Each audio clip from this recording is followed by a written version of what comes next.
আসসালামু আলাইকুম। আমি এমন একটি দোকানের সামনে বসে আছি, যেই দোকানগুলো সাধারণত এই টাইপের দোকান বাংলাদেশে কল্পনাই করা যায় না। কোরিয়াতে সাধারণত এই ধরনের দোকান বিভিন্ন জায়গায় দেখা যায়। আমি দেখছি এর আগে একটা স্টেশনে, আবার এটা ভার্সিটি একটা আছে, এই যে পিছনে দেখা যাচ্ছে এটা একটা ভার্সিটি। এই ভার্সিটির সামনেও এইরকম দোকান আপনাদেরকে দেখানোর চেষ্টা করব। এটা একটা আইসক্রিমের দোকান, আর কি স্ন্যাক্স আইটেম পাওয়া যায়, কোল্ড ড্রিঙ্কস, বিস্কিট টিস্কিট, লেখা আছে 70 থেকে 50% সেল। এটা একটা আইসক্রিমের দোকান, 24 ঘন্টায় খোলা থাকে।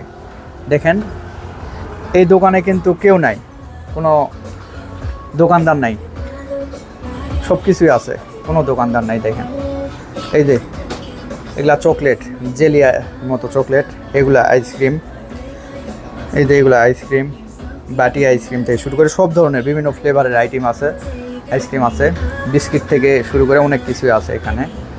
তো একটা দেশের নিয়মের মানে আইনের যদি সঠিক প্রয়োগ থাকে, এই যে এগুলা বিস্কিট, আইনের যদি সঠিক প্রয়োগ থাকে এবং যদি আপনার নিজে থেকে সততার একটা মনোভাব থাকে, এদের কোরিয়ানদের আসলে মন মানসিকতার মধ্যেও কিছুটা এরা সৎ, তাছাড়া নিয়মের কারণেও কিছুটা এরা অনেকটাই আর কি সোজা বলা চলে। হারামি থাকলেও মানে বাংলাদেশের মতো লোক থাকলেও, পুংটা লোক থাকলেও এরা নিয়মের কারণে সোজা। দুই একজন যদি থাকেও, কেউ চুরি করলে দেখেন এই সাইডে দেখেন সিসি ক্যামেরা, এই কর্নারের সিসি ক্যামেরা, এই কর্নারের সিসি ক্যামেরা, আর এই কর্নারের সিসি ক্যামেরা, মাঝখানের সিসি ক্যামেরা, মানে চারদিকে সিসি ক্যামেরা, কেউ চুরি করে নিয়ে যাইতে পারবে না, এই হলো বিষয়।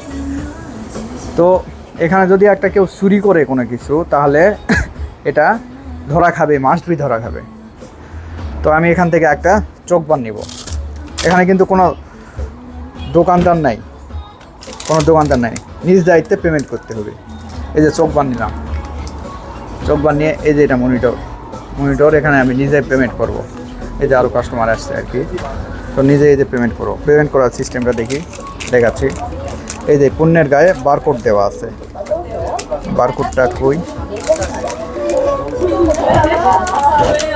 বারকোড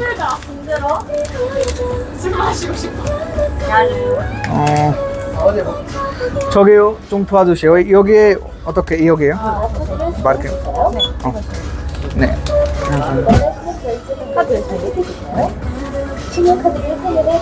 এই যে কার্ড ঢুকাই দিল, এই যে কার্ড দিয়ে পেমেন্ট হয়ে গেল। নে আমি সামনে দেয়া। তো এই হলো অবস্থা, কেনাকাটা নিজ দায়িত্বে করলাম, নিয়েতে চলে আসলাম। মানে ওখানে আমি পারতেছিলাম না জন্য একজনে আবার সহায়তা নিলাম। ওখানে কার্ড দিয়ে পেমেন্ট করলাম, করে নিয়েতে চলে আসলাম।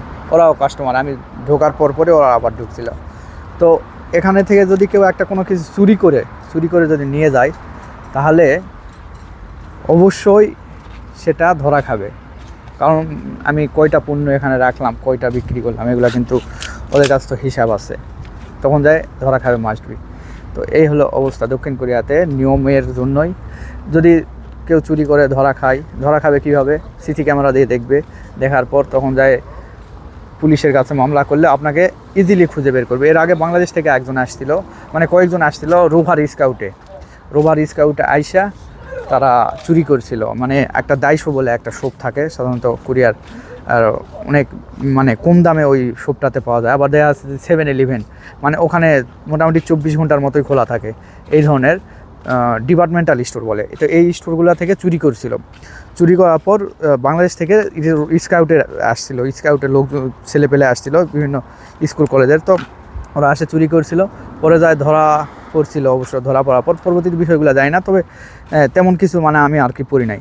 তো কোরিয়াতে নিয়মের কারণে এবং মানুষের কিছুটা সৎ মন মানসিকতার জন্য অনেকটাই এই রকম দেখেন দোকান বিভিন্ন জায়গায় দেখা যায়, কেউ কোনো চুরি করে না।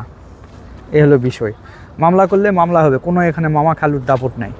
একটা মানুষ যদি দেখা যায় ছোটো বাচ্চা থেকে এরা হলো সততাটা, অনেস্টিটা শিখায় এদেরকে, মানে কোরিয়ানদেরকে শেখানো হয়।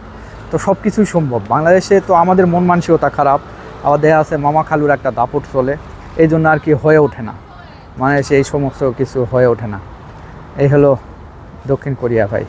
ভালো, এই যে ওরা আমাকে হেল্প করছিল, সাধারণত ওরা হেল্প করছিল, ওরাও কেনাকাটা করে নিয়ে চলে গেছে। মনে হয় যে দোকানের ভিতরে আবার ফাঁকা, আবার কেউ কিনলে এভাবেই কিনে নিয়ে চলে যাইতে হবে, নিজ দায়িত্বে কার্ডে পেমেন্ট করতে হবে। এই যে দেখেন লেখা আছে ই-শিপ মানে 24 ঘন্টায় খোলা আইসক্রিম। এগুলো অবস্থা ভাই, আসলে চাইলেই সব কিছু সম্ভব, সিস্টেম পাল্টাইতে হবে।